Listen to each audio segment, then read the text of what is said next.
Hi friends, pan star Prabhas హీరోగా వచ్చిన latest movie కల్కి 2898 AD దాదాపు 600 కోట్ల బడ్జెట్తో తెరకెక్కించిన ఈ సినిమాను దర్శక నాగ్ అశ్విన్ తెరకెక్కించారు. భారీ అంచనాల మధ్య ప్రేక్షకుల ముందుకు వచ్చిన ఈ సినిమా బాక్సాఫీస్ దగ్గర వసూళ్ల ప్రపంచం సృష్టిస్తుంది.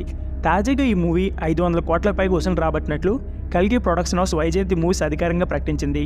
కేవలం 3 రోజుల్లోనే 415 కోట్లకు పైగా వసూలు సాధించి సరికొత్త రికార్డును క్రియేట్ చేస్తుంది. ఈ కలెక్షన్ ఇలాగే కొనసాగితే మరో వారం రోజుల్లో 1000 కోట్ల మార్కును దాటేస్తుంది అని ట్రేడ్ వర్గాలు అంచనా వేస్తున్నాయి. ఈ మూవీలో ప్రభాస్, అమితాబ్ బచ్చన్, కమల్ హాసన్, దీపికా పదుకొనే నటన గురించి చెప్పడానికి మాటలు లేవు. ప్రతి ఒక్కరు తమ తమ పాత్రలో అదరగొట్టేశారు. ఇక ఈ సినిమాలో cinematography, arts, costumes, edit, makeup, technical department గురించి చాలామంది స్టార్ హీరోలు ప్రశంసించారు.